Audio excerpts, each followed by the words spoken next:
नमस्कार दोस्तों, स्वागत है आपका इस चैनल पर। अगर दोस्तों आप हमारे चैनल पर नए हैं तो वीडियो को लाइक और चैनल को सब्सक्राइब कर लीजिए, जिससे हमारी वीडियो आप तक सबसे पहले पहुंचे। आइए दोस्तों, शुरुआत करते हैं आज की अपनी पाठशाला। पहला क्वेश्चन आपके स्क्रीन पर है, ध्यानपूर्वक पढ़िए। पहला क्वेश्चन आखिर क्या कह रहा है दोस्तों? इस क्वेश्चन में कह रहा है कि निम्नलिखित श्रेणी के 10 पदों का योग ज्ञात करिए। हाँ, कह रहा है कि निम्नलिखित श्रेणी के 10 पदों का योग ज्ञात करिए। श्रेणी का पहला टर्म दिया गया है -11, दूसरा टर्म दिया गया है -8, तीसरा टर्म दिया गया है -5 और चौथा टर्म दिया गया है -2। इसी प्रकार 10 टर्म है और उनका हमें योग निकालना है। हाँ, हाँ।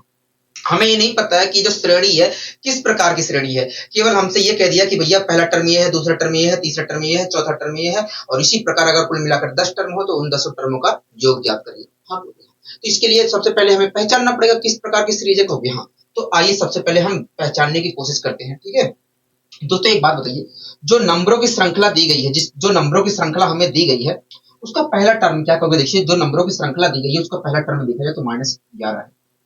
-11 है, बहुत अच्छी। इसी प्रकार दूसरा टर्म क्या कहोगे? दूसरा टर्म -8 है। दूसरा टर्म क्या कहोगे? -8 है।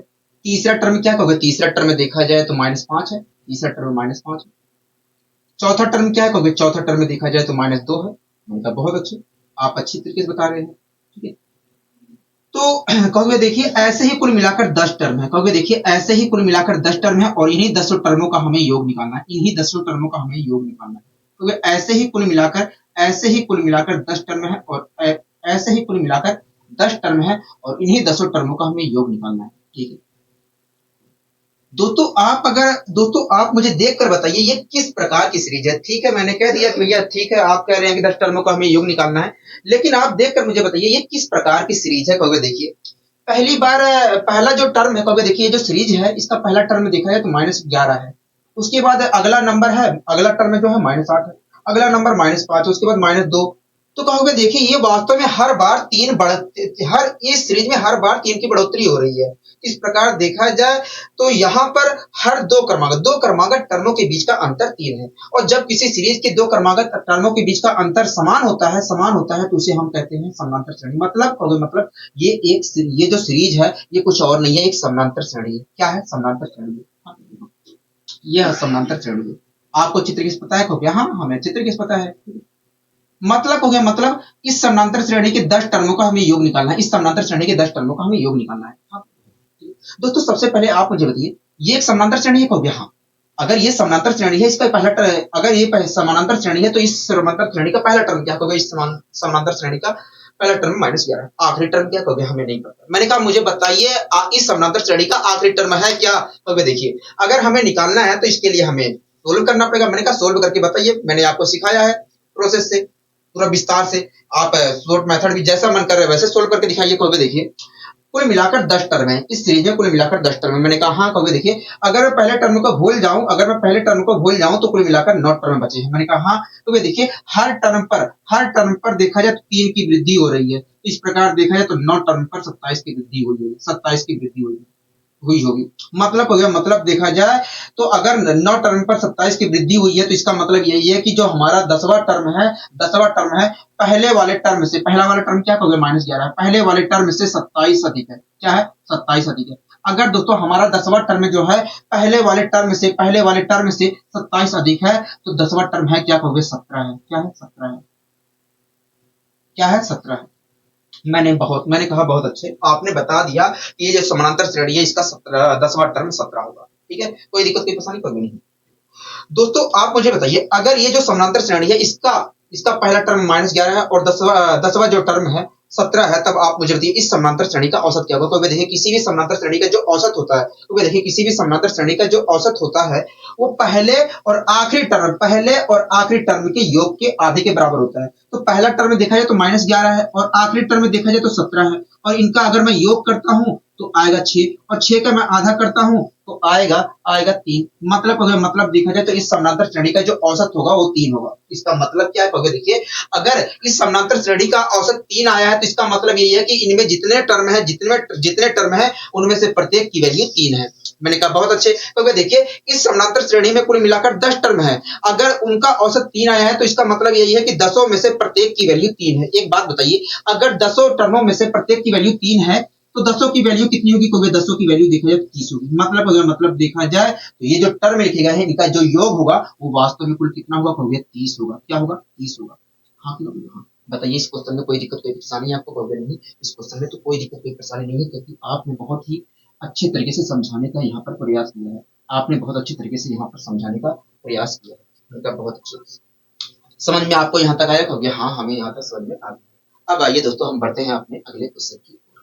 ठीक है दोस्तों, अगला क्वेश्चन आपके स्क्रीन पर ध्यान पूर्वक देखिए, अगला क्वेश्चन आखिर क्या कह रहा है, अगला क्वेश्चन आखिर क्या कह रहा है। ठीक है, कोई दिक्कत कोई परेशानी कहोगे नहीं, हमें कोई दिक्कत कोई परेशानी नहीं है। दोस्तों इस क्वेश्चन में कह रहा है कि आपके सामने एक सीरीज दी गई है, आपके सामने एक सीरीज दी गई है, हमें नहीं पता वो सीरीज किस प्रकार की है, बस सीरीज दी गई है और कह रहा है कि बताइए 10वां पद क्या होगा और 10 पदों का योग क्या होगा। हाँ सीरीज क्या दिया गया है, कहोगे देखिए कह रहा है कि सीरीज दिया गया, सीरीज का पहला जो टर्म दिया गया है वो 5 दिया गया है, दूसरा टर्म दिया गया 12, तीसरा टर्म दिया गया 19, चौथा टर्म दिया गया 26, इसी प्रकार कुल मिलाकर 10 टर्म दिए गए हैं। और कह रहा है कि जो 10वां टर्म है वो बता दीजिए क्या होगा, और कह रहा है कि ये जो 10 टर्म है, ये जो 10 टर्म लिखे गए हैं इनका योग ज्ञात कर दीजिए। हाँ योग बता दीजिए। ठीक है, तो आइए हम यहाँ पर इस सीरीज का 10वां टर्म और इस सीरीज का 10वां टर्म निकालने की कोशिश करते हैं और उन 10 टर्मों का योग भी निकालने की कोशिश करते हैं। ठीक है, कोई दिक्कत कोई परेशानी कोई नहीं। एक बात बताइए दोस्तों, जो सीरीज दी गई है उसका पहला टर्म क्या है, देखिए जो सीरीज दी गई है उसका पहला टर्म देखा जाए तो 5 है। ठीक है,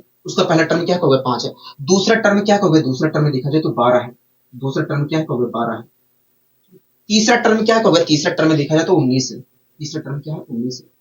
चौथा टर्म क्या कहोगे, चौथा टर्म देखा जाए तो 26 है। हाँ। ऐसे ही कुल मिलाकर कितने टर्म लिखे गए हैं, कहोगे ऐसे ही कुल मिलाकर 10 टर्म लिखे गए हैं। ऐसे ही कुल मिलाकर 10 टर्म लिखे गए हैं। और हमसे पूछ क्या रहा है, कहोगे हमसे यही पूछ रहा है, ये 10वां टर्म पूछ रहा है, ये जो सीरीज है इसका 10वां टर्म पूछ रहा है और 10 टर्मों का योग पूछ रहा है। ये टर्म पूछ रहा है, आखिरी वाला टर्म पूछ रहा है, कहोगे हाँ ये आखिरी वाला टर्म पूछ रहा है और इन्हीं 10 टर्मों का योग पूछ रहा है। मैंने कहा ठीक है।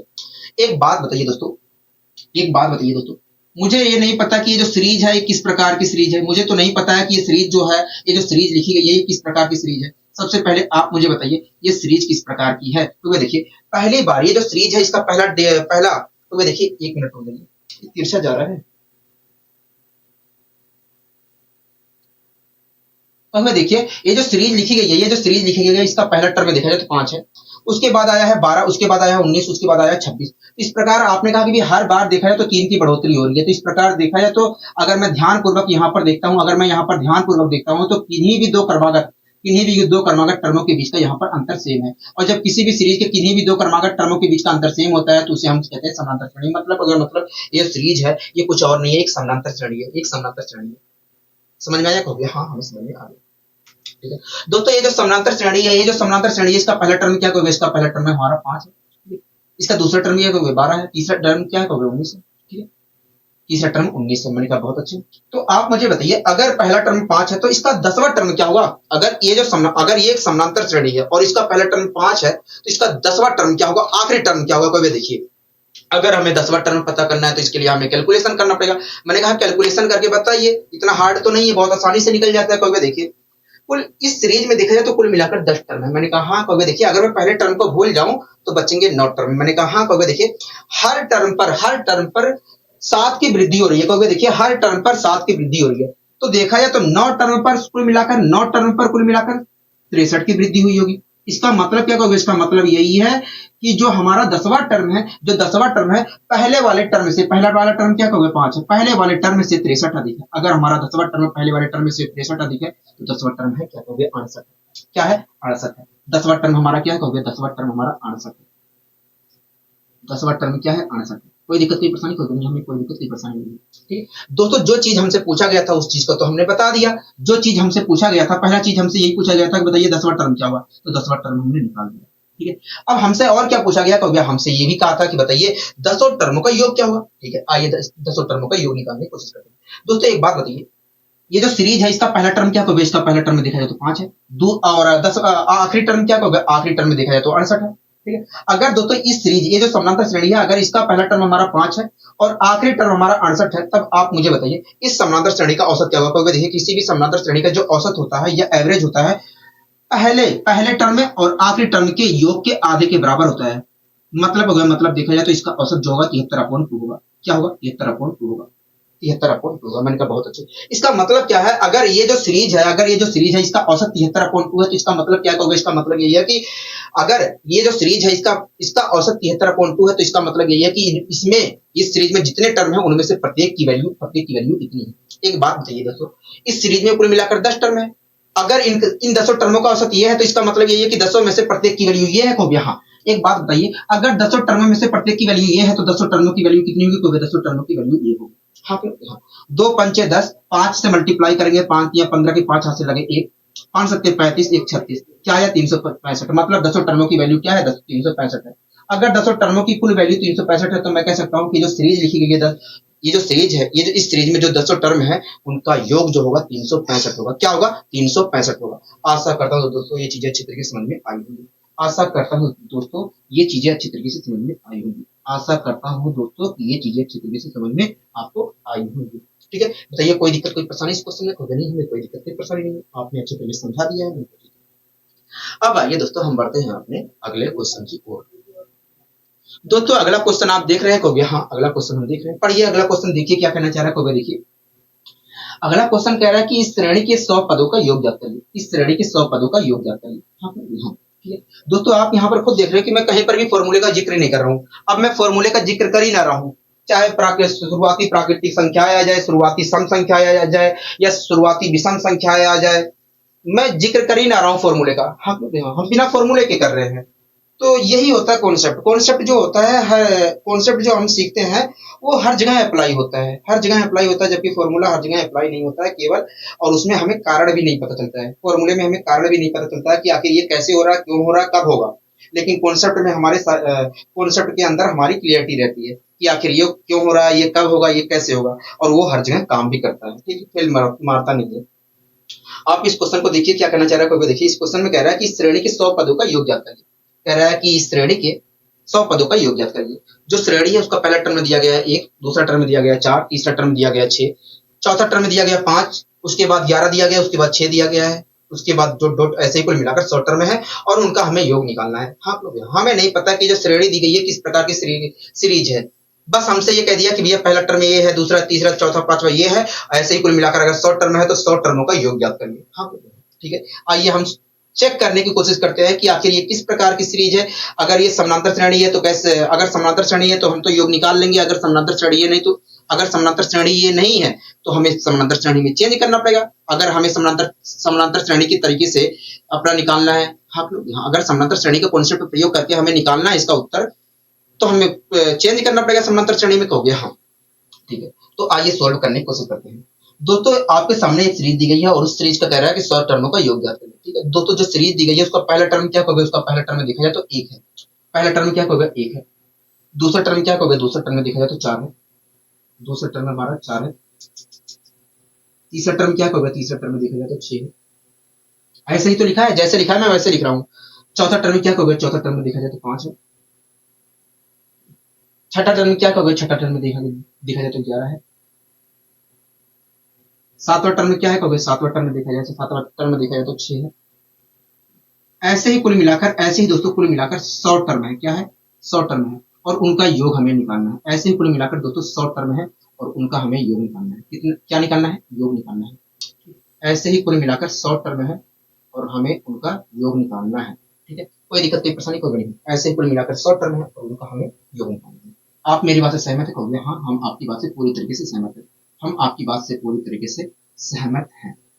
हम आपकी बात से पूरी तरीके से सहमत हैं। मैंने कहा बहुत अच्छी। अगर आप सहमत हैं तो सहमत होना भी चाहिए, क्योंकि मैं पढ़ा रहा हूँ तो सहमत हो गए।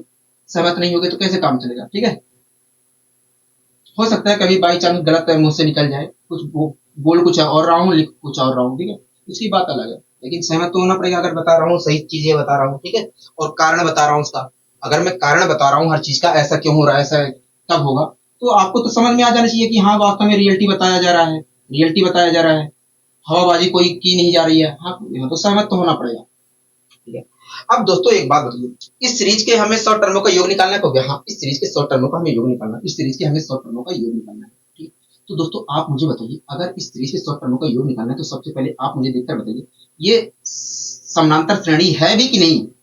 समानांतर श्रेणी है कि नहीं कहोगे। देखिए इस सीरीज का पहला टर्म में देखा जाए तो 1 है, दूसरा टर्म में देखा जाए तो 4 है, तीसरा टर्म में देखा जाए तो 6 है, चौथा टर्म में देखा जाए तो 5 है। तो वे देखिए अगर मैं यहाँ पर दो क्रमागत टर्मों के बीच का अंतर देखता हूँ तो दो क्रमागत टर्मों के बीच का अंतर तो सेम नहीं है, और जब सेम नहीं है तो ये किसी एंगल से भी एक समांतर श्रेणी का निर्माण नहीं करेगी, मतलब ये एक समांतर श्रेणी नहीं है। हाँ, ठीक है।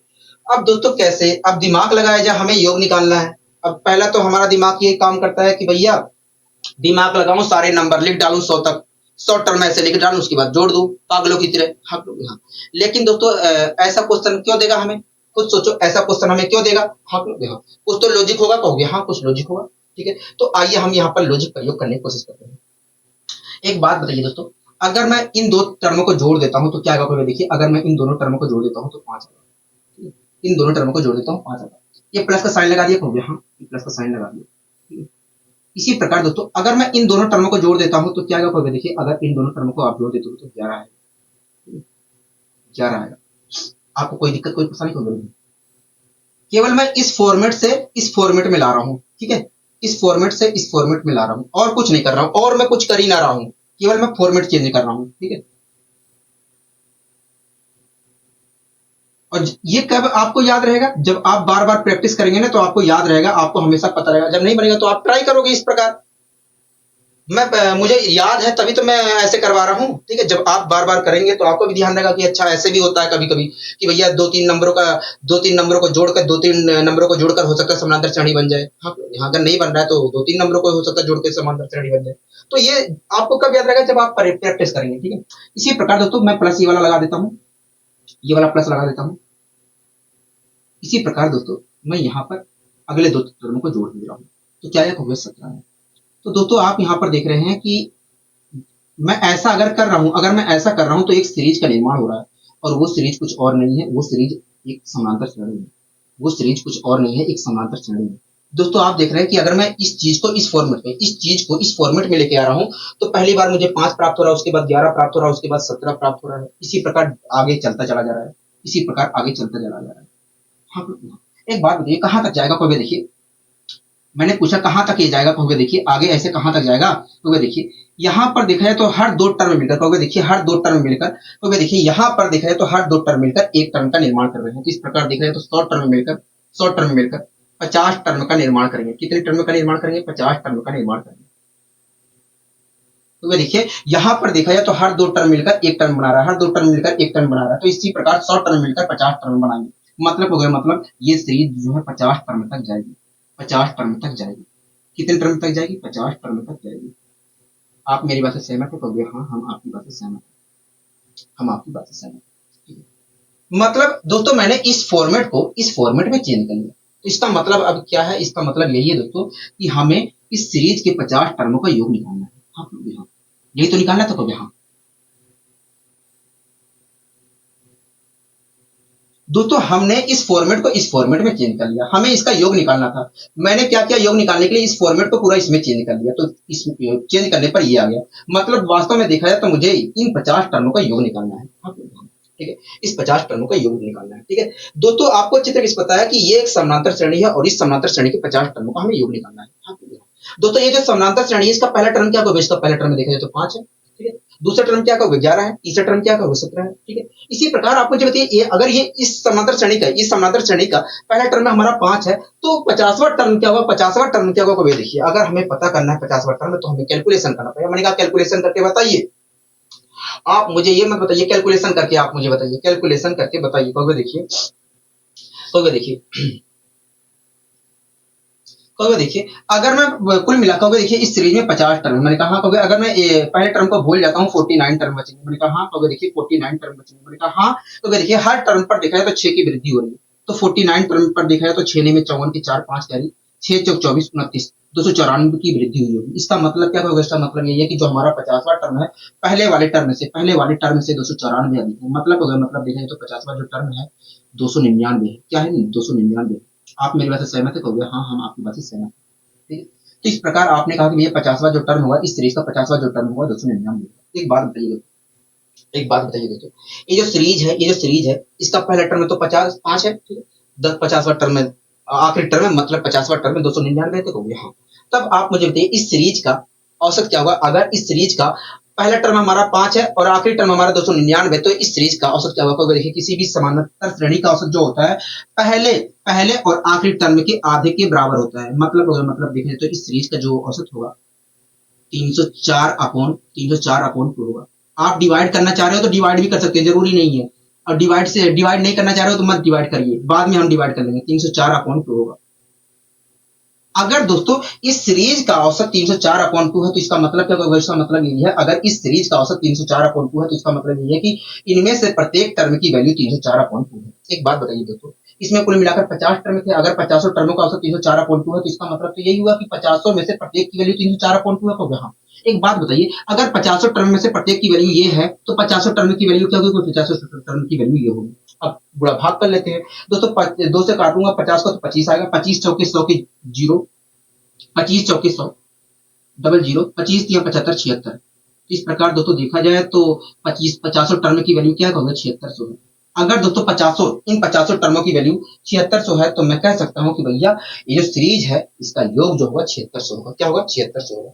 अगर दोस्तों इस सीरीज का योग 7600 है तो इस सीरीज का भी तो योग 7600 होगा। कहोगे हाँ, क्योंकि हमने इसको इस फॉर्मेट में कर लिया था। अगर इसका योग हमारा 7600 आया है तो इस सीरीज का भी योग क्या होगा? 7600 ही होगा। तो हम कह सकते हैं कि भैया इस श्रेणी के 100 टर्मों का योग, इस श्रेणी के 100 टर्मों का योग जो होगा 7600 होगा। मतलब ये इस क्वेश्चन में कोई दिक्कत कोई परेशानी तो नहीं, हमें इस क्वेश्चन में कोई दिक्कत कोई परेशानी नहीं है। आपने अच्छे तरीके से समझाने का प्रयास किया है, आपने अच्छे तरीके से समझाने का प्रयास किया, ठीक है, कोई दिक्कत कोई परेशानी यहाँ पर प्रॉब्लम नहीं। अब आइए दोस्तों हम बढ़ते हैं अपने अगले क्वेश्चन की ओर। दोस्तों अगला क्वेश्चन करिए, देखिए क्या कहना चाह रहा है। देखिए दोस्तों ये सारे क्वेश्चन मैंने करवा रखे हैं, फॉर्मूले पर करवा रखे हैं, ठीक है, लेकिन हम यहाँ पर कॉन्सेप्ट के माध्यम से कर रहे हैं। इन सभी क्वेश्चनों को कॉन्सेप्ट के माध्यम से कर रहे हैं, तो घबराने की बात नहीं है। और ये देखिए क्या कहना चाह रहा है। देखिए इस क्वेश्चन में कह रहा है कि 100 से 600 के बीच, कह रहा है 100 से 600 के बीच 6 से विभाजित होने वाली सभी संख्याओं का योग ज्ञात करिए। हाँ, 6 से विभाजित होने वाली सभी संख्याओं का योग ज्ञात। दोस्तों मैंने आपको पहले ही बताया था कि इस प्रकार के क्वेश्चन में एक समानांतर श्रेणी बनती है, एपी का निर्माण होता है। हम लोग यहाँ एपी का निर्माण होता है तो वो चीज आपको ध्यान रखनी पड़ेगी। अगर एपी का निर्माण होता है तो पहला जो टर्म होगा और आखिरी जो टर्म होगा उसके आधे के योग के बराबर उसका औसत होगा। कहोगे हाँ, ये बातें आपको ध्यान है। कहोगे हाँ, तो हमें बीच की वैल्यू निकालने की जरूरत नहीं है, हमें ये पता चल जाए कि भैया 100 और 400 के बीच में पहली संख्या 100 और 400 के बीच में पहली और आखिरी संख्या क्या होगी जो 6 से डिवाइड होने वाली हो। ये बात पता चल जाए और ये बात पता चल जाए कि उसमें कुल कितने टर्म है तो मैं सभी संख्याओं का औसत बता सकता हूँ। हाँ, 100 और 400 के बीच में 6 से डिवाइड होने वाली सभी संख्याओं का औसत बता सकता हूँ। हाँ, तो मुझे क्या जरूरत है? क्योंकि मुझे वास्तव में मुझे किस चीज की जरूरत है? क्योंकि मुझे वास्तव में पहली संख्या की जरूरत है जो 6 से डिवाइड होने वाली है और आखिरी संख्या की जरूरत है जो 6 से डिवाइड होने वाली है। और हमें क्या जरूरत है? क्योंकि हमें ये पता होना चाहिए कि कुल कितने टर्म है, ये पता होना, इस चीज की जरूरत है, ठीक है। तो आइए हम करने की कोशिश करते हैं। दोस्तों एक बात बताइए मुझे, एक बात बताइए, ठीक है, मैं एग्जाम्पल के माध्यम से हो सकता हूँ आप उस दिन समझ में ना आ जाओ। एक बात बताइए, मैंने कहा कि 10 और 20 के बीच बताइए 3 से डिवाइड होने वाली 10 और 20 के बीच 3 से डिवाइड होने वाली सबसे पहली संख्या क्या होगी? तो देखिए 3 एक 3, 3 दूनी 6, 3 3 9, 3 चौक 12। तुरंत आपने कहा कि ये 12 होगी पहली संख्या। 10 और 20 के बीच में 3 से डिवाइड होने वाली पहली संख्या 12 होगी। तो ये आपने कैसे बताया? क्योंकि हमने टेबल पढ़ लिया। तो टेबल आप पढ़ने क्यों जा रहे हो? आप ऐसे टेबल पढ़ोगे बहुत जब बड़ी बड़ी संख्या आएंगी तो आप टेबल पढ़ोगे? कहोगे नहीं, हमें टेबल नहीं। तब कैसे आप करोगे? कहोगे दिमाग से करेंगे। तो दिमाग लगाओ, कैसे आपने किया है कहोगे हमें समझा दीजिए एक बार। मैंने कहा ठीक है, एक बार बताइए दोस्तों, हमें 10 और 20 के बीच की संख्या मैंने कहा था कि 10 और 20 के बीच बताइए 3 से डिवाइड होने वाली सबसे पहली संख्या। हाँ, 10 और 20 के बीच बताइए 3 से डिवाइड होने वाली पहली संख्या मैंने आपसे पूछा, ठीक है। तो दोस्तों जो संख्या होगी 3 से डिवाइड होने वाली जो संख्या होगी वो 10 से तो बड़ी होगी। कहोगे हाँ, 10 के पास में तो होगी लेकिन 10 से बड़ी तो होगी। कहोगे हाँ, 10 से बड़ी होगी। तो अगर दोस्तों आपको ये बात पता करना है कि 3 से डिवाइड होने वाली 10 और 20 के बीच, 10 और 20 के बीच में 3 से डिवाइड होने वाली पहली संख्या पता करनी है जो 10 के पास में होगी। अगर वो पता करनी है तो आपको क्या करना है? 3 से 10 को डिवाइड करना है। 3 से 10 को डिवाइड करना है। जिस नंबर से 3 से 10 को डिवाइड करिए। एक बात बताइए, अगर मैं 10 को 3 से डिवाइड करता हूं, 10 को मैं 3 से डिवाइड करता हूं तो क्या आएगा? तो देखिए अगर मैं डिवाइड करता हूं तो 1 बचेगा। क्या बचेगा? कितना रिमाइंडर बचेगा? देखिए अगर मैं 10 को 3 से डिवाइड करता हूं तो 1 रिमाइंडर बचेगा। हाँ, एक रिमाइंडर बचेगा। इसका मतलब क्या होगा? इसका मतलब यही है कि 10 को जब हमने 3 से डिवाइड किया तो कितना रिमाइंडर बचा? होगा 1 बचा। एक बचा, मतलब जब मैं 10 को 3 से डिवाइड कर रहा हूं तो एक बच रहा कहोगे हाँ। अगर दोस्तों 10 के पास दो और होता कहोगे हाँ, तो ये पूरी तरीके से डिवाइड होता कि नहीं कहोगे हाँ। दोस्तों एक बच गया। अगर इसके पास दो और एक कम होता, अगर 10 को हमने 3 से डिवाइड किया तो एक बचा, अगर ये एक होता नहीं तो ये पूरी तरीके से डिवाइड होता। अब एक इसके पास है, अगर इसके पास दो और होता तो ये पूरी तरीके से डिवाइड होता कि नहीं कहोगे हाँ। दो, अगर इसके पास 10 के पास दो और होता तो ये पूरी तरीके से डिवाइड होता। अगर दोस्तों 10 के पास दो और होता तो इसे होना कितना चाहिए था कहोगे? देखिए अगर 10 के पास दो और हो तो इसे वास्तव में होना चाहिए था 12 होना चाहिए था। तो दोस्तों ये जो निकल कर आया 12, ये कुछ और नहीं है, 10 और 20 के बीच में 3 से डिवाइड होने वाली पहली संख्या है। 10 और 20 के बीच में डिवाइड होने वाली पहली संख्या है। समझ में आया कहोगे हाँ, हमें समझ में आ गया। ठीक है, इसी प्रकार दोस्तों मुझे अगर पता करना है कि 10 और 20 के बीच में डिवाइड होने वाली 3 से डिवाइड होने वाली आखिरी संख्या क्या है, तो उसके लिए भी यही प्रोसेस होता है। एक बात बताइए दोस्तों, जो आखिरी संख्या होगी 10 और 20 के बीच में डिवाइड होने वाली 3 से डिवाइड होने वाली जो आखिरी संख्या होगी 20 से तो छोटी होगी कहोगे हाँ, लेकिन 20 के पास में तो होगी कहोगे हाँ। 20 से छोटी होगी लेकिन 20 के पास में होगी कहोगे हाँ। तो वही प्रक्रिया करते हैं। ठीक है दोस्तों, एक बात बताइए, अगर मुझे पता करना है कि भैया 10 और 20 के बीच में 3 से डिवाइड होने वाली सबसे बड़ी संख्या क्या होगी, तो उसके लिए मुझे 20 को 3 से डिवाइड करना पड़ेगा। एक बात बताइए, अगर मैं डिवाइड करता हूं तो कितना रिमाइंडर आया कहोगे? 2 रिमाइंडर आएगा। इसका मतलब यही है कि दोस्तों ये है कि जब हम 20 को 3 से डिवाइड कर रहे हैं तो 2 बच जा रहा है। अगर दोस्तों ये दो कम होता, अगर दोस्तों 2 1 कम होता, अगर 2 1 कम होता तो ये बताओ डिवाइड होता कि नहीं? 2 से कहोगे हाँ, 3 से डिवाइड होता हाँ। दोस्तों जब हमने 20 को 3 से डिवाइड किया तो 2 रिमाइंडर बच गया। अगर ये इसके पास 2 कम होता तो ये डिवाइड होता हाँ। या दूसरा तरीका हो सकता है डिवाइड होने का, इसके पास एक अधिक हो तब डिवाइड हो कहोगे हाँ। अगर इसके पास 20 के पास एक और अधिक होता, क्योंकि 2 रिमाइंडर बच रहा है तो अगर एक और हो तभी डिवाइड हो सकता है। या दूसरा तरीका डिवाइड होने का तभी है कि जब इसके पास 2 कम हो तभी डिवाइड हो हाँ। एक बात बताइए, अगर दोस्तों ये 20 जो है 2 कम होता तो ये डिवाइड होता कि नहीं कहोगे हाँ। अगर ये 2 कम होता तो इसे होना कितने चाहिए थे? इसे वास्तव में होना चाहिए था 18। अगर ये 20 जो है 2 कम होता मतलब 18 होता, ये 3 से पूरी तरीके से डिवाइड होता। तो ये जो 18 निकल कर आया कुछ और नहीं है, 10 और 20 के बीच में 3 से डिवाइड होने वाली सबसे बड़ी संख्या है। समझ में कुछ आया कहोगे? यही प्रक्रिया दोस्तों हम लगाकर यहाँ पर 100 और 400 के बीच में 6 से डिवाइड होने वाली सबसे पहली संख्या और सबसे आखिरी संख्या निकाल सकते हैं। यही दोस्तों कॉन्सेप्ट प्रयोग करके 100 और 400 के बीच में 6 से डिवाइड होने वाली पहली और आखिरी संख्या निकाल सकते हैं। ठीक है, आइए निकालने की कोशिश करते हैं। ठीक है दोस्तों, हमसे क्या कह रहा है कहोगे? देखिए हमसे इस क्वेश्चन में कह रहा है कि 100 और 400 के बीच में 6 से विभाजित होने वाली सभी संख्याओं का योग ज्ञात करें। ठीक है, तो सबसे पहले हम पता करने की कोशिश करते हैं कि भैया 100 और 400 के बीच में 6 से डिवाइड होने वाली सबसे पहली संख्या क्या है।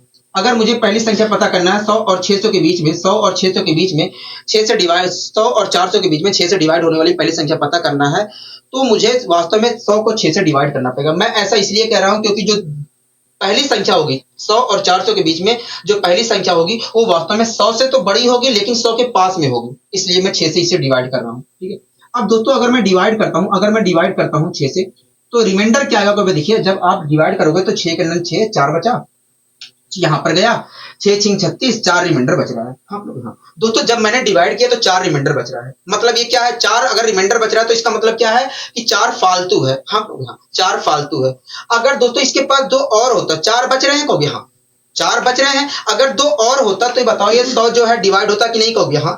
अगर दोस्तों 100 के पास 2 और होता तो ये जो ऊपर नंबर लिखा गया है ये डिवाइड होता कि नहीं कहोगे हाँ। अगर 100 और होता मतलब 102 होता, अगर ये 102 होता तो वास्तव में ये 6 से डिवाइड होता हाँ, 6 से डिवाइड होता। मतलब देखा जाए तो 100 और 400 के बीच में 6 से डिवाइड होने वाली जो पहली संख्या है वो 102 है। क्या है? 102 है।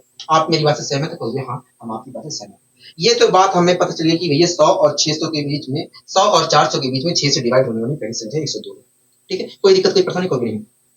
इसी प्रकार दोस्तों आप मुझे बताइए 100 और 400 के बीच में 6 से डिवाइड होने वाली सबसे आखिरी संख्या क्या होगी? कहोगे देखिए जो आखिरी संख्या होगी ना वो 400 से कम होगी, 400 से कम होगी लेकिन 400 के पास में होगी। तो मुझे क्या करना चाहिए? कहोगे देखिए अगर आपको पता करना है तो 400 को 6 से डिवाइड करिए। तो मैंने डिवाइड किया, 6 छिंग 36, 4 बचा, 6 छिंग 36, 4 बचा, 4 बचा। तो कहोगे देखिए जब हम 400 को 6 से डिवाइड कर रहे हैं, 400 को 6 से डिवाइड कर रहे हैं तो 4 रिमाइंडर बच रहा है। मतलब ये वास्तव में 400 जो है, तो देखिए जब हम 400 को 6 से डिवाइड कर रहे हैं तो 4 रिमाइंडर बच रहा है, मतलब ये 4 फालतू है। अगर दोस्तों ये 4 कम होता, अगर दोस्तों 400 जो है 4 कम होता तो ये बताओ डिवाइड होता कि नहीं? हो गया हाँ। अगर 4 कम होता मतलब ये 396 होता, 396 होता तो ये 6 से डिवाइड होता कि नहीं? हो गया हाँ, 6 से डिवाइड होता। मतलब वास्तव में देखा जाए तो 100 और 400 के बीच में 6 से डिवाइड होने वाली जब सबसे आखिरी संख्या हो 396 है, 396। आप मेरी बात से सहमत है? कहोगे हाँ, हम आपकी बात से सहमत है। ठीक है, एक बात बताइए दोस्तों, आपको अच्छी तरीके से पता है कि एपी का निर्माण होना है? कहोगे हाँ। हमें पता है कि भैया 100 और 400 के बीच में 6 से डिवाइड होने वाली पहली संख्या 102, दूसरी संख्या क्या होगी? कहोगे 108 होगी, तीसरी संख्या क्या होगी? कहोगे 114 होगी। इसी प्रकार डॉट डॉट डॉट आखिरी संख्या 396 होगी। हाँ, अब दोस्तों जब मैंने कुछ उसके बाद जब आप सीरीज बनाओगे तो मैं आपसे कहूंगा कि बताइए कि ये जो ये 100 और 400 के बीच में जो नंबर है ये कुल कितने नंबर हैं? तो उसके लिए आप क्या करोगे? तो उसके लिए हम आखिरी टर्म में से पहले टर्म को घटाएंगे, आखिरी टर्म में से पहले टर्म को घटाएंगे, उसके बाद 6 से डिवाइड करेंगे, उसके बाद 1 जोड़ देंगे। हमें ये पता चल जाएगा कि 100 और 400 के बीच में 6 से डिवाइड होने वाली संख्या कितनी है। ठीक है, तो वही प्रक्रिया आप यहाँ पर कर लीजिए। पहले टर्म में पता है, आखिरी टर्म में पता है, 6 से डिवाइड करके 1 जोड़ दीजिए, पता चल जाएगा कि 100 और 600 के बीच में 100 और 400 के बीच में 6 से डिवाइड होने वाली कुल कितनी संख्या है? तो कहोगे हाँ यही चीज हमें करना चाहिए यहाँ पर। तो मैंने यहाँ पर कर लिया वही चीज। इस चीज को मैंने डिटेल से वहां पर बताया है। ठीक है, कोई दिक्कत कोई परेशानी नहीं है, सीरीज का निर्माण ही होगा। तो 4 आया, 9 आया और 294 आया। मैंने 6 से डिवाइड कर लिया, 6 चौक 24, 6 चौक 24, 6 नीम 54, तो 49 आया। 49 में 1 जोड़ूंगा तो 50। मतलब कुल मिलाकर देखा जाए तो 102 और 396 के बीच में 102 और 100, मतलब देखा जाए तो 100 और 400 के बीच में 100 और 400 के बीच में 6 से डिवाइड होने वाली कुल मिलाकर 50 संख्या है। क्या है? 50 संख्या है। आपको मेरी बात समझ में आई? हो गया हाँ। ठीक है, एक बात बताइए दोस्तों, 100 और 400 के बीच में दोस्तों 100 और 400 के बीच में 6 से डिवाइड होने वाली जो पहली संख्या है वो 102 है, दूसरी संख्या 108 है, तीसरी संख्या हमारी 114 है। इसी प्रकार आखिरी संख्या हमारी 396। ठीक है, आखिरी संख्या हमारी 196। तो दोस्तों आप देख रहे हैं कि एक सीरीज का निर्माण हो रहा है। आप खुद सोचिए दोस्तों, मैं यहाँ पर सीरीज नहीं लिख रहा हूँ। ठीक है, सीरीज नहीं लिख रहा हूँ ऐसा इसलिए जिससे आप ऐसे कर सके। ठीक है, यहाँ पर सीरीज बनाने की जरूरत नहीं है क्योंकि सीरीज तो बन रही है, तो बनाने की क्या जरूरत है? हाँ, हाँ, आप दिमाग लगाइए, बस सीरीज बन रही है। ठीक है, अगर दोस्तों एक समांतर श्रेणी का निर्माण हो रहा है तो आप मुझे बताइए उस समांतर दोस्तों अगर मैं नंबरों को लिखता हूँ, 6 से डिवाइड होने वाले सभी नंबरों को लिखता हूँ तो एक सीरीज का निर्माण होगा। कब यहाँ जो सीरीज का निर्माण होगा उसका औसत क्या होगा? कभी उसका औसत जो होगा पहले और आखिरी टर्म के आधे के बराबर होगा। पहला टर्म क्या होगा? 102 है, पहला टर्म 102 है और आखिरी टर्म क्या होगा? आखिरी टर्म में देखा जाए तो 396 है। इस प्रकार देखा जाए तो जो 6 से डिवाइड होने वाली जो सभी संख्याएं होंगी उनका औसत वास्तव में 498/2 होगा, 498/2 होगा। इसका मतलब क्या होगा? इसका मतलब यही है अगर 6 से डिवाइड होने वाली सभी संख्याओं का औसत ये है तो इसका मतलब क्या होगा? इसका मतलब यही है कि 100 और 400 के बीच में जितने भी टर्म है उनका औसत 498/2 है। देखा जाए तो 100 और 400 के बीच में 6 से डिवाइड होने वाले कुल मिलाकर 50 टर्म है, मतलब 50 टर्मों का औसत ये है। कहोगे हाँ। अगर दोस्तों 50 टर्मों का औसत ये है तो इसका मतलब ये है कि 50 टर्मों में से प्रत्येक की वैल्यू ये है। हाँ, दोस्तों 100 और 400 के बीच में 50 टर्मों का जो औसत है वो ए है, तो 50 टर्मों का वैल्यू कुल कितनी है? कहोगे इतनी है। हाँ, इसे मैं सोल्व कर लेता हूँ दोस्तों।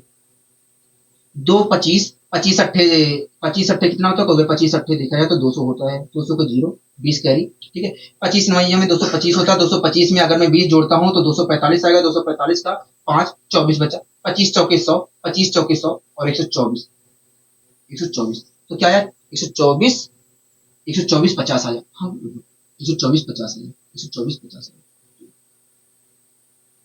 124 50 आया। मतलब देखा जाए तो 100 और 600 के बीच में 100 और 400 के बीच में 6 से डिवाइड होने वाली 6 से डिवाइड होने वाली 6 से डिवाइड होने वाली सभी संख्याओं का जो औसत है, सभी संख्याओं का जो योग है वो 124 124 50 है, 124 50 है। आप मेरी बात से सहमत है? कहोगे हाँ, हम आपकी बात से सहमत हैं। दोस्तों यहाँ पर मैंने सीरीज वीरीज लिखने की कोशिश नहीं की, आपको एज्यूम करवाया है, ठीक है, आपको एज्यूम करवाया है, यहाँ पर कोई मैंने सीरीज लिखने की कोशिश नहीं की, क्योंकि मैंने आपको ये क्वेश्चन करवाया भी है, पहले भी करवाया है, ठीक है। अगर यहाँ पर आप एज्यूम नहीं कर पा रहे हैं तो वहां पर आप जाके देख लीजिए, यहाँ पर तो मैंने एज्यूम करके पहले और आखिरी टर्म के माध्यम से ही सब कुछ निकालने की यहाँ पर कोशिश की है, ठीक है।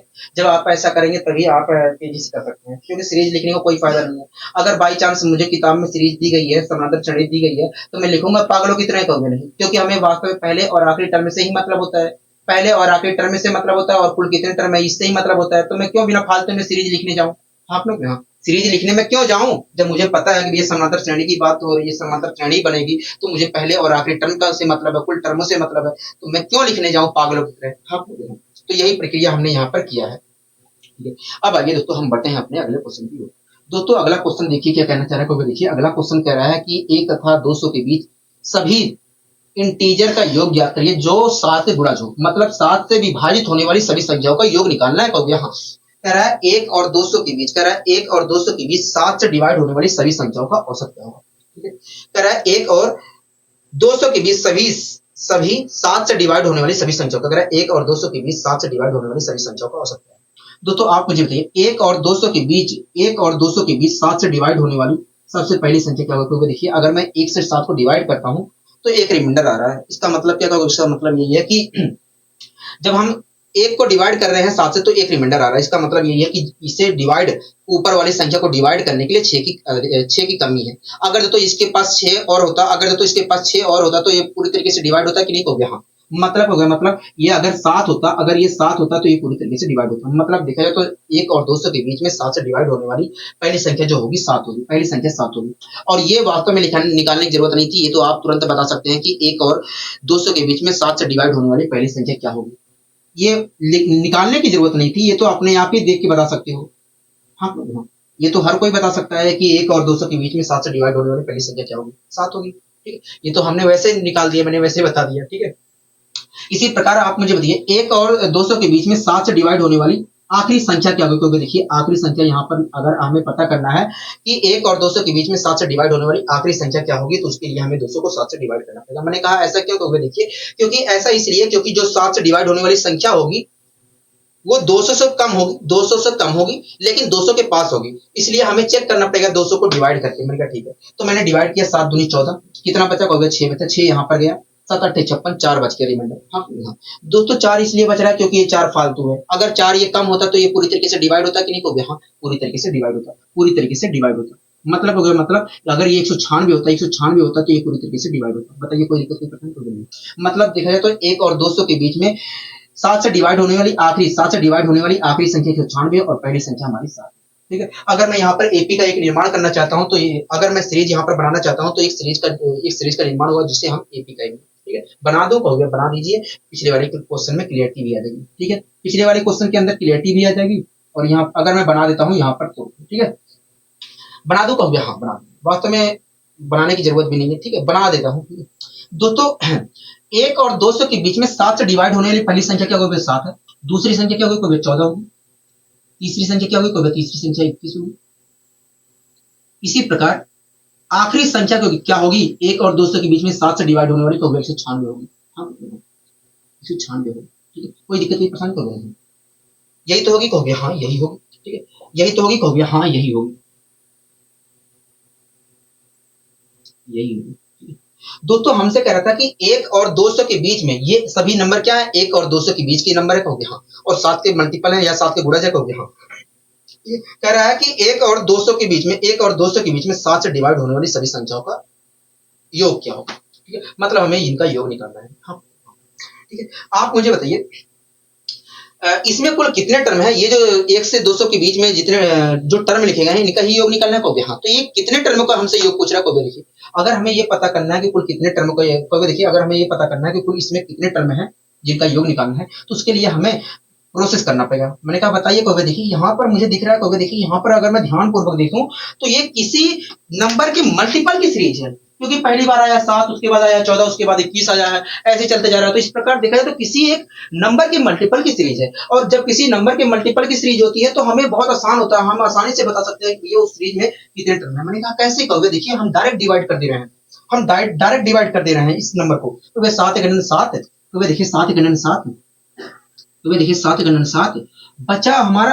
एक मिनट, तो वे देखिए 7 दूनी 14 है, 7 दूनी 14 है, 7 दूनी 14 है, कितना बचा? तो 5 बचा, 7 8 56, 7 8 56 28, 28 बार में पूरी तरीके से डिवाइड हो जा रहा है। मतलब देखिए तो इससे ये जो सीरीज है इसमें कुल मिलाकर 28 टर्म है। कितने टर्म है? 28 टर्म है।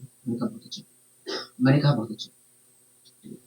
मतलब देखा जाए तो 1 और 200 के बीच में जो 28 संख्याएं हैं 7 के मल्टीपल, मतलब देखा जाए तो 1 और 200 के बीच में 7 से डिवाइड होने वाले जो 28 संख्याएं हैं उनका हमें योग निकालना को यहाँ।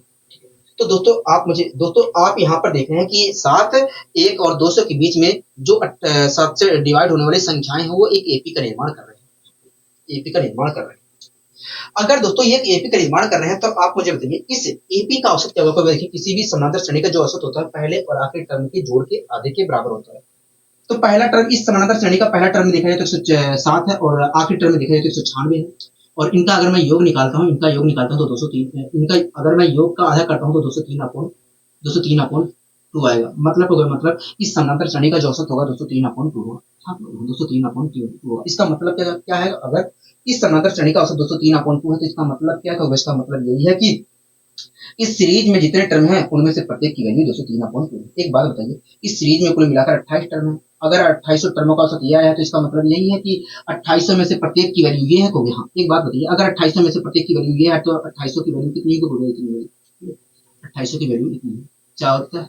मैं मल्टीप्लाई कर लेता हूँ, 14 दूनी 28 हो जाती है 42, 42 पूरा लिखूंगा क्योंकि आगे जीरो है। आप लोग यहाँ 14 दूनी 28, तो 28 42 है। आप लोग 28 42 है, 28 42 है, 28 42। कोई दिक्कत, कोई परेशानी, कोई दिक्कत, कोई परेशानी नहीं है। मतलब देखा जाए तो इस सीरीज का जो औसत होगा, इस सीरीज का जो योग होगा, इस सीरीज का जो योग होगा वो 28 42 होगा। हाँ, मतलब देखा जाए तो इस सीरीज का जो योग होगा वो 2842। कोई दिक्कत, कोई परेशानी, कोई नहीं, कोई दिक्कत, कोई परेशानी नहीं।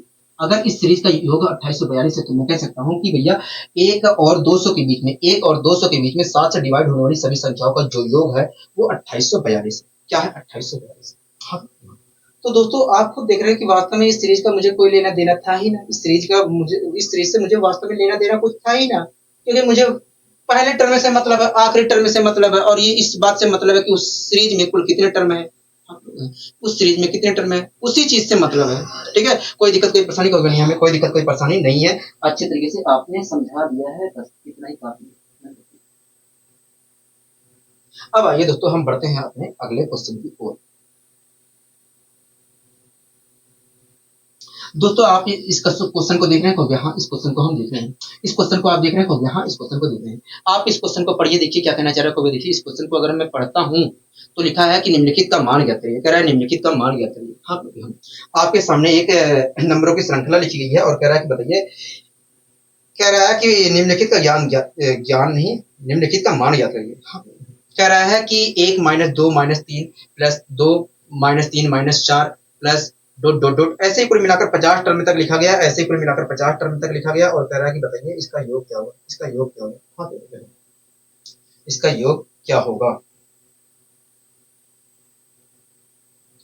कह रहा है निम्नलिखित का मान ज्ञात करिए और सीरीज आपको दी गई है 1 - 2 - 3 plus 2 - 3 - 4 plus dot dot dot plus 100 पद तक ऐसे लिखे गए हैं। कह रहा है इसका मान ज्ञात करिए। ठीक है, आइए हम सोल्व करने की कोशिश करते हैं।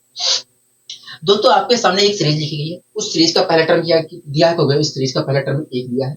दूसरा टर्म क्या दिया है? दूसरा टर्म -2 दिया है। तीसरा टर्म क्या दिया है? -3 दिया है। चौथा टर्म क्या दिया है? +2 दिया है, +2 दिया है, +2 दिया है। और अगला टर्म क्या दिया है? -3 दिया है। अगला टर्म क्या दिया है? -4 दिया है। ऐसे कुल मिलाकर कितने टर्म है? ऐसे कुल मिलाकर 50 टर्म, 100 टर्म है। क्या है? 100 टर्म है। ऐसे ही कुल मिलाकर 100 टर्म है। कितने टर्म है? 100 टर्म है। 100वें टर्म से पहले 99वां टर्म आया होगा। हाँ, 99वां टर्म आया होगा। 100 टर्म से पहले 99वां टर्म आया होगा। उसके बाद आया होगा 100वां टर्म। उसके बाद आया होगा 100वां टर्म। हाँ, कोई दिक्कत, कोई परेशानी होगा नहीं, हमें कोई दिक्कत, कोई परेशानी नहीं। 100वें टर्म से पहले 99वां टर्म आया होगा। मैंने इसलिए लिख दिया क्योंकि अभी मुझे कुछ आपको समझाना है, आपको कुछ समझाना है। ठीक है, और ये सब लिखने की जरूरत नहीं पड़ेगी, आप दिमाग से ही लगाओगे लॉजिक तो लग जाएगा लॉजिक, केवल मुझे समझाना इसलिए मैं लिख रहा हूँ। ठीक है दोस्तों, हमसे कह रहा है कि जो सीरीज लिखी गई है, जो सीरीज लिखी गई है इसका योग ज्ञात करिए। ठीक है, इसका योग ज्ञात करें। दोस्तों आप मुझे बताइए ये किस प्रकार की सीरीज है, क्योंकि देखिए अगर मैं इस सीरीज को ध्यानपूर्वक देखता हूं तो ये किसी भी एंगल से समांतर श्रेणी नहीं लग रही है, ये किसी भी एंगल से समांतर श्रेणी नहीं लग रही है। मैंने कहा ऐसा क्यों कह रहे हो, क्योंकि देखिए किसी भी समांतर श्रेणी का किसी भी समांतर श्रेणी किसी भी सीरीज को हम समांतर श्रेणी तभी कहते हैं जब दो क्रमागत टर्मों के बीच का अंतर सेम। यहाँ पर देखा जाए तो दो क्रमागत टर्मों के बीच का अंतर तो सेम नहीं है, इसलिए ये किसी कीमत पे समांतर श्रेणी नहीं हो सकती है, न किसी कीमत पे एपी नहीं हो सकती है। मैंने कहा बहुत अच्छे, आपको ये जानकारी कम से कम तो है, आपको ये जानकारी तो कम से कम है।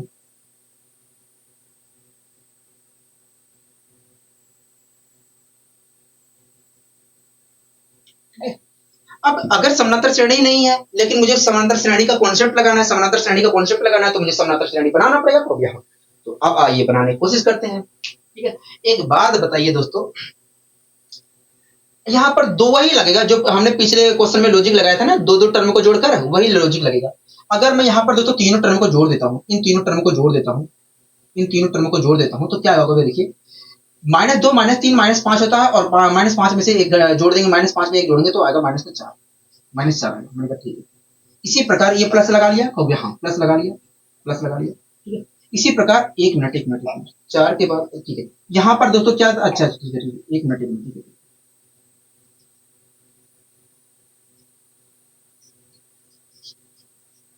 एक अगर लिख देता तो और क्लियरिटी हो जाती, लेकिन कोई बात ना, समझाने पे समझ जाओगे, ठीक है।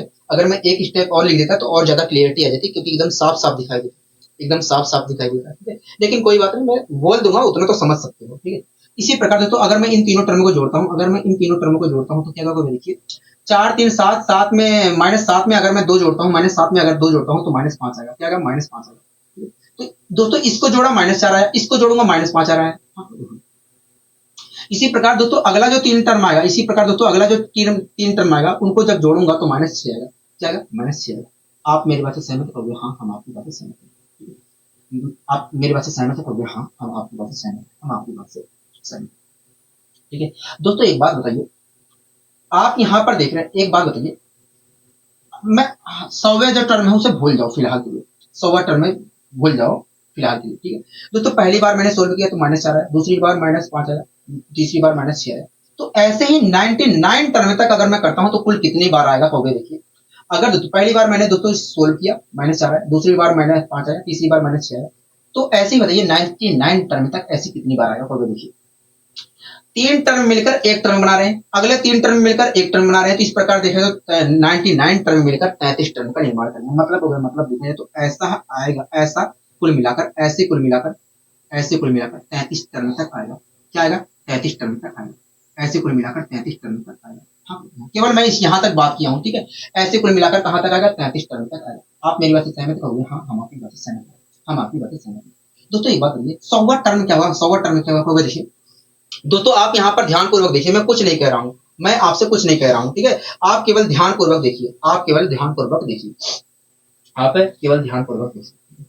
दोस्तों ये हमारा पहला टर्म बन रहा है, तीन टर्म मिलकर पहला टर्म बन रहा है, अगला दो तीन टर्म मिलकर दूसरा टर्म बन रहा है, अगला तीन टर्म मिलकर हमारा तीसरा टर्म बन रहा है, हो गया, हाँ ठीक है। दोस्तों पहला टर्म है हमारा, आप यहाँ पर देख रहे हैं कि पहला टर्म पहला है, ठीक है।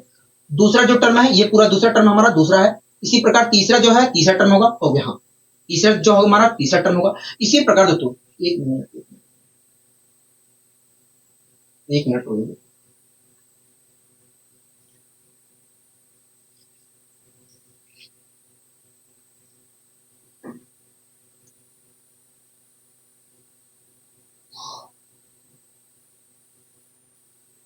ठीक है। दोस्तों ये हमारा पहला टर्म है। दोस्तों अगर मैं इन तीनों को देखूं तो ये पहला टर्म है, इन तीनों को देखूं तो दूसरा टर्म हो गया, अगला जो तीन आ रहे हैं वो पहला तीसरा टर्म होगा, हो गया, हाँ ठीक है। दोस्तों पहले को हम पहला टर्म कह रहे हैं, दूसरे को दूसरा टर्म कह रहे हैं, तीसरे को तीसरा टर्म कह रहे हैं, तो 33वें को 33वां टर्म करेंगे तो हम कहेंगे, हो गया, हाँ। इसके बाद दोस्तों 34वां टर्म आएगा, 34वां जो टर्म आएगा दोस्तों वो प्लस का ही तो नंबर आएगा, हो गया, हाँ। 34वां जो टर्म आएगा दोस्तों 34वां टर्म यहाँ पर पूरा नहीं है, 34वां टर्म पूरा नहीं है अपने आप में, क्योंकि दोस्तों जो टर्म पूरा होगा वो तीन टर्म से पूरा होगा। यहाँ पर देखा है तो 34वां टर्म पूरा करने के लिए दो टर्मों की आवश्यकता है। वास्तव में 34वां जो टर्म है वो वास्तव में प्लस का 34 है। 34वां जो टर्म है, 34वां टर्म का पहला जो टर्म है वो वास्तव में प्लस का 34 है, ठीक है। कोई दिक्कत कोई परेशानी तो नहीं, मतलब जो 100वां टर्म है वो कुछ और नहीं 34 है, प्लस का 34 है। ठीक, यहाँ तक आपको कोई दिक्कत कोई परेशानी कभी नहीं, यहाँ तक हमें कोई दिक्कत कोई परेशानी नहीं है। हो सकता है थोड़ा बहुत आपको समझाने में मुझे दिक्कत हो रही हो, आपको समझने में दिक्कत हो रही हो, लेकिन वास्तव में ऐसे ही होगा, वास्तव में ऐसे ही होगा। ठीक है, कोई दिक्कत कोई परेशानी कभी नहीं। अब दोस्तों इसे सोल्व कर लेते हैं। एक बात बताइए, देखो पहला टर्म में देखा जाए तो -4 है, दूसरा टर्म में -5 है, तीसरा टर्म हमारा -6 है, इसी प्रकार कुल मिलाकर 33 टर्म है। तक आप बताइए इनका योग क्या होगा। अगर पहला टर्म, दोस्तों आप इसे फिलहाल के लिए भूल लीजिए, आप मुझे बताइए ये जो शुरुआती 33 टर्म है इनका योग क्या होगा, इनका योग क्या होगा। देखिए तो अगर देखिए मैंने कहा कि ये जो शुरुआती 33 टर्म है इनका योग क्या होगा। देखिए ये वास्तव में अगर शुरुआती, तो देखिए अगर ये वास्तव में शुरुआती 33 संख्याएं होती, शुरुआती 33 प्राकृतिक संख्याएं होती, तो इनका योग जो होगा, इनका योग जो होता 33 इंटू 34/2 होता। 33 इंटू 34/2 होता। 17 तिया 51, 17 34 तक 51 की एक 5 कैरी, 17 तिया 51, 51 5 56, 561 होता। हाँ लोग, हाँ 561 होगा। लेकिन देखा जाए तो ये वास्तव में अगर कहोगे, देखिए शुरुआती प्राकृतिक संख्या होती, शुरुआती प्राकृतिक संख्या होती, तो इनका योग जो होता -561 होता। माइनस का नंबर है तो माइनस में आएगा, कहोगे -561 होता। लेकिन वास्तव में न एक है न दो है, न माइनस का एक है, न -2 है, -3 है। मतलब देखा तो कुल मिलाकर -1 -2 -3 -6 कम है। हाँ कहोगे, हाँ -6 माइनस कुल मिलाकर देखा तो -6 नहीं है, कहोगे हाँ। तो -6 नहीं है तो माइनस तो 6 कम होगा, कहोगे हाँ। ये 6 कम होना चाहिए था, कहोगे हाँ। तो मैं घटा लेता हूँ, आपके ऊपर निर्भर करता है, आप निकाल सकते हैं या सीरीज का आप जो अभी तक हम मेथड फॉलो कर रहे थे आप उसके माध्यम से भी निकाल सकते हैं, लेकिन मैंने यहाँ पर प्राकृतिक संख्याओं वाला कॉन्सेप्ट लगा लिया है। ठीक है, ये आपके ऊपर निर्भर करता है कि आप क्या लगाते हैं। आपको तो मैंने सिखाया है, आप लगा लीजिए जो भी मेथड आपको प्रयोग करना हो, आपको जो भी मेथड प्रयोग करना है। आखिरी टर्म में निकाल कर उसके बाद पहले टर्म में जोड़ कर उसके बाद उससे भी निकाल सकते हैं। ठीक है, तो अगर मैं यहाँ पर जोड़ता हूँ तो माइनस का 555 आएगा। क्या आएगा? 555 आएगा। मतलब देखा जाए तो इनका योग जो होगा, इनका योग जो होगा -555 होगा। ठीक है, -555। एक बात बताइए दोस्तों, यहाँ से यहाँ तक का योग क्या है? -55 है, और प्लस का 34 भी है, कहोगे हाँ। प्लस का 34 भी है, कहोगे हाँ। एक मिनट मुझे, गलत कैसे हो रहा है, ये गलत कैसे हो रहा है, एक मिनट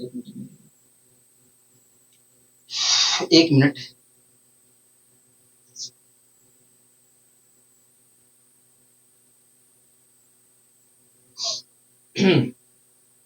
33 34 32 33 33 इंटू 34 भागे 2, 561 561 और 561 561 और -3 -2 -3 555 -555 प्लस 34 521 कैसे गलत हो रहा है? 1 -2 -3 2 -3 -4, ठीक है। 99 टर्म तक 35 टर्म हो जाएंगे। एक मिनट रुक जाइए, किताब एक बार फिर से कर लेते हैं। 32 दूसरे तरीके से कर लेते हैं, ठीक है। हो सकता है गलती आ रही है। 34 35 इंटू 34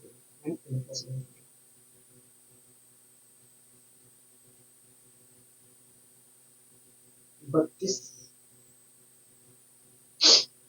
32 32 की वृद्धि 32 में हम 8 जोड़ेंगे, 40 40 भागे 2 607। ओहो हो, ठीक है दोस्तों, हम गलत कर रहे थे। ठीक है, कैलकुलेशन हो सकता है गलत हो रहा हो, तो आएगा 600। एक मिनट, 660 आएगा। ठीक है, अगर दोस्तों मैं यहाँ से यहाँ तक का योग निकालता हूँ, यहाँ से यहाँ तक का, यहाँ से दोस्तों अगर मैं यहाँ से यहाँ तक का योग निकालता हूँ तो आएगा -660। क्या आएगा? -660 आएगा, -660 आएगा। ठीक है, अब दोस्तों ये प्लस का 34 भी तो था, कहोगे हाँ। प्लस का 34 भी जोड़ेंगे, कहोगे हाँ। प्लस का 34 भी जोड़ेंगे, प्लस का 34 भी जोड़ेंगे तो 6। ठीक है, 5 में से 3 जगह 2, 5 में से, एक मिनट रुकिए, ठीक आ रहा है, ठीक है। और ये 6, तो इस प्रकार देखा जाए तो ये इसका योग जो होगा, इसका योग जो आएगा -626। अगर इसका योग आ रहा है -626, तो मैं कह सकता हूँ इस सीरीज के 100 टर्मों का जो योग होगा वो -626 होगा। ठीक है, कोई दिक्कत नहीं, परेशानी कोई नहीं। मैं बता दे रहा हूँ कि इसका मैंने योग कैसे निकाला है, दूसरे तरीके से मैंने निकाल लिया। ठीक है, हो सकता है वहां पर पता नहीं क्यों गलती हो रहा था, मुझे ध्यान में नहीं आ रहा है। दोस्तों एक बात बताइए, मुझे इसका योग निकालना कहोगे? हाँ, ठीक है। योग निकालना कहोगे? हाँ। दोस्तों आप देख रहे हैं कि पहले -4 आया, उसके बाद -5, उसके बाद -6, उसके बाद -7, ऐसे ही कुल मिलाकर 33 टर्म हो गया। हाँ, तो आप मुझे बताइए 33वें टर्म क्या होगा? फिलहाल के लिए आप माइनस को इग्नोर कर दीजिए, माइनस को इग्नोर कर दीजिए। आप ये मानिए कि वास्तव में ये 4 लिखा है, ये 5 लिखा है, ये 6 लिखा है, ये 7, उसके बाद ऐसे ही कुल मिलाकर 33 टर्म तक लिखा है। ठीक है। एक बात बताइए, अगर मैं पहले टर्म को भूल जाऊँ तो 32 टर्म बचे हैं? कहोगे? हाँ। हर टर्म पर 1 की वृद्धि हो रही है, तो 32 टर्म पर कितनी की वृद्धि होगी? तो 32 की वृद्धि होगी। हाँ, इसका मतलब क्या है? तो इसका मतलब ये है कि जो 33वां टर्म है, पहले वाले टर्म से 32 अधिक। अगर 32 अधिक है तो जो पहले आखिरी टर्म क्या होगा? 36 है। ठीक है। इस प्रकार देखा जाए, अगर मैं प्लस मान लेता हूँ, ठीक है, अगर मैं प्लस मान लेता हूँ तो वास्तव में 33वां टर्म हमारा 36 है। ठीक है। अब दोस्तों आपको एक बात अच्छी तरीके से पता है कि ये एक समांतर श्रेणी है, जिसका पहला टर्म हमारा 4 है और आखिरी टर्म हमारा 36 है। ठीक है। अब दोस्तों आपको अच्छी तरीके से पता है कि अगर मैं पहले टर्म में आखिरी टर्म में जोड़ देता हूँ और आधा कर देता हूँ तो उसका हमें उस समानांतर श्रेणी का औसत मिल जाएगा। तो मैंने आधा भी कर दिया तो आया 20। मतलब देखें तो इस समानांतर श्रेणी का औसत क्या होगा? 20 होगा। हाँ, हाँ। दोस्तों इस समानांतर श्रेणी में कुल कितने टर्म है? कहोगे? देखिए, इस समानांतर श्रेणी में कुल मिलाकर 33 टर्म है। तो इनका योग क्या होगा? इनका योग जो है तो 660 होगा। हाँ, हाँ। लेकिन दोस्तों ये सभी नंबर माइनस के थे, तो इनका योग भी तो आएगा -60 का। कहोगे? हाँ, -660 आएगा, -660 आएगा। तो इस तरीके से मैंने निकाल दिया। ठीक है। कोई दिक्कत, कोई परेशानी? कहोगे? मुझे तो समझ में नहीं आ रहा वहां पर कैसे गलती हो गया। ठीक है। तो ये समझ में आया? कहोगे? हाँ, ये चीज हमें अच्छी तरीके से समझ में आ गया, ये अच्छी तरीके से समझ में आ गया। ठीक है। हो सकता है थोड़ा बहुत यहाँ पर आपको दिक्कत आया हो, सवाटर में जो मैंने आपको बताया, सवाटर में जो हमने 33-34 निकला लिखा है, उसमें आपको दिक्कत आया हो, लेकिन आप बार जब आप दिमाग लगाओगे तो आपको समझ में आ जाएगा कि आखिर 34वां टर्म 100वां टर्म हमारा 34 ही होगा। ठीक है। अब आइए दोस्तों हम बढ़ते हैं अपने अगले क्वेश्चन की ओर। दोस्तों इस क्वेश्चन को आप देख रहे हैं? हाँ, इस क्वेश्चन को हम देख रहे हैं, इस क्वेश्चन को हम देख रहे हैं। ठीक है। आप इस क्वेश्चन को पढ़िए, देखिए क्या कहना चाह रहा है। देखिए, इस क्वेश्चन में हमसे कह रहा है, इस क्वेश्चन में हमसे कह रहा है कि -6, -7, -8 ऐसे कुल मिलाकर 50 टर्मों का योग ज्ञात करिए। ऐसे कुल मिलाकर 50 टर्मों का योग ज्ञात करिए। हाँ, ऐसे कुल मिलाकर 50 टर्मों का योग ज्ञात करिए। ठीक है। कह रहा है दोस्तों, आपके सामने एक सीरीज दी गई है और सीरीज है, कह रहा है सीरीज दी गई है -6, -7, -8, -8 ऐसे ही कुल मिलाकर 50 टर्म दिए गए हैं। कह रहा है कि इनका योग ज्ञात करिए। ऐसे ही कुल मिलाकर 50 टर्म दिए गए हैं और कह रहा है इनका योग बताइए। दोस्तों एक बात बताइए, ये सभी नंबर क्या है? माइनस में है। कहोगे? हाँ। तो इनका योग भी तो माइनस में आएगा। कहोगे? हाँ। इनका योग भी, अगर मैं इनका टोटल करता हूँ तो टोटल भी माइनस में ही आएगा। ठीक है। ये बात आपको क्लियर है? कहोगे? हाँ। दोस्तों आप अगर एक बात बताइए, ठीक है, आप फिलहाल के लिए माइनस प्लस में कंफ्यूज मत होइए। ठीक है। माइनस प्लस में कंफ्यूज मत होइए। आप माइनस को इग्नोर मारिए, आप माइनस को इग्नोर कर दीजिए। ठीक है। आपको ये बात पता है कि भैया जो भी उत्तर आएगा हमारा माइनस में आएगा, ये बात पता है? कहोगे? हाँ। फिलहाल के लिए अगर आपको क्वेश्चन तेजी से सोल्व करना है, आपको कंफ्यूजन से बचना है, तो आप माइनस को इग्नोर कर दीजिए, क्योंकि माइनस जब तक रहेगा तब तक कंफ्यूज करेगा। ठीक है। तो अगर मैं वास्तव में देखो तो ये 6 लिखा है, 7 लिखा है, 8 लिखा है, उसके बाद ऐसे ही कुल मिलाकर 50 टर्म तक लिखा गया है। तो ये आप देख रहे हैं कि एक एपी का निर्माण कर रहा है। हाँ। देखा जाए तो इस एपी का पहला टर्म 6 है। हाँ, दूसरा टर्म 7 है, तीसरा टर्म हमारा 8 है। तो आप मुझे बताइए इस एपी का 50वां टर्म क्या होगा? देखिए, अगर हमें पता करना है तो देखिए, कुल मिलाकर 50 टर्म है। अगर मैं देखूं तो पहले टर्म भूल जाऊं तो 49 टर्म बचेंगे, क्योंकि देखिए हर टर्म पर एक की वृद्धि हो रही है, तो 49 टर्म पर 49 की वृद्धि होगी। इसका मतलब क्या होगा? इसका मतलब ये जो 50वां टर्म है, पहले वाले टर्म में से 6 अधिक है। मतलब देखा जाए तो 50वां टर्म जो है 55 है। क्या है? 55 है। ठीक है। कोई दिक्कत, कोई परेशानी, कोई नहीं। मैंने कहा ठीक है, अगर इस समांतर श्रेणी का पहला टर्म हमारा 6 है और आखिरी टर्म हमारा 55 है, तो आप मुझे बताइए इस समांतर श्रेणी का औसत क्या होगा? देखिए, किसी भी समांतर श्रेणी का जो औसत होता है पहले और आखिरी टर्म के योग के आधे के बराबर होता है। मतलब देखें तो इस समांतर श्रेणी का जो औसत होगा 61.2 होगा। 61.2 होगा। इसका मतलब क्या है? तो इसका मतलब यही है, अगर इस समांतर श्रेणी का औसत 61.2 है तो इसका मतलब क्या है? तो इसका मतलब यही है कि अगर इसका औसत जो है 61.2 है तो इसका मतलब यही है कि इनमें से प्रत्येक टर्म की वैल्यू 61.2 है।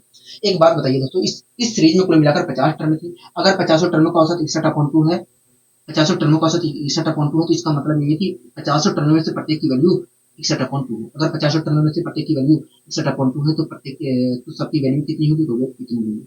हाँ कि नहीं? हाँ। अब दोस्तों इसे मैं सोल्व कर लेता हूँ। अब दोस्तों मैं इसे सोल्व कर लेता हूँ। 25 25 से मल्टीप्लाई करूंगा तो 25 25 सेकंड 25 25 सेकंड 25, हाँ लोग दो बता 25 छक्का 150, एक मिनट रुकिए, 25 पंच 125, 125 में दो जोड़ूंगा तो 127, एक 25 रुक जाइए, 25 सेकंड 25, दो करी 25 छक्का 150, 152, हाँ लोग हाँ 100, एक मिनट रुकिए,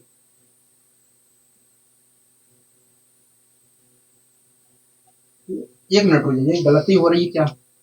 49 55 45 55 6 जोड़ा 61, 61/2, 61/2, ठीक है। अब 25 की मल्टीप्लाई हमें 61 से करना है, क्या 61 से मल्टीप्लाई करना है, 61 इंटू 25, तो आया 1525, क्या आया 1525 आया, हाँ 1525 आया। 1525।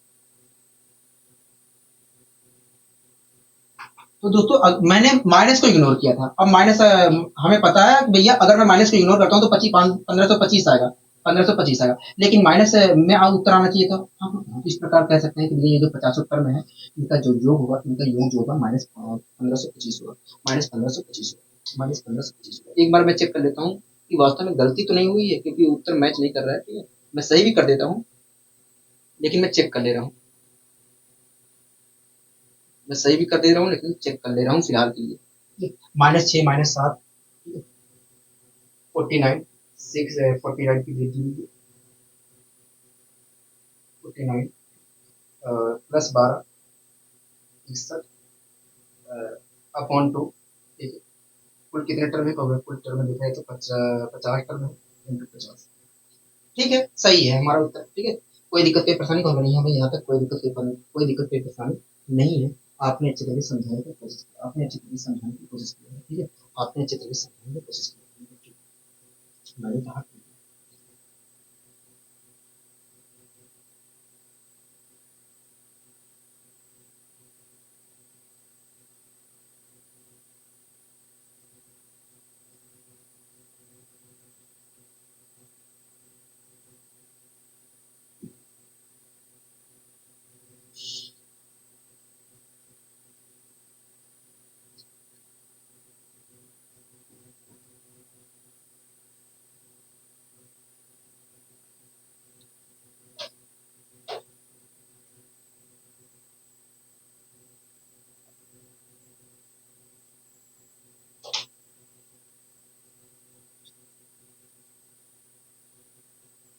1 मिनट हो जाइए, गलती कहाँ से हो रही है,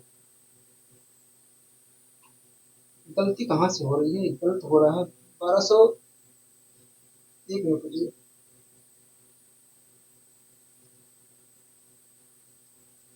ओहो,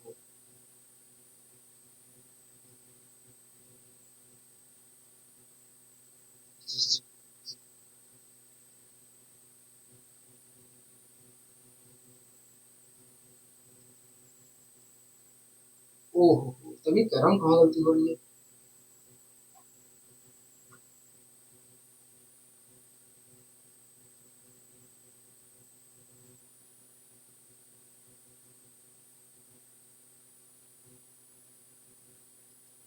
ठीक है, ठीक है,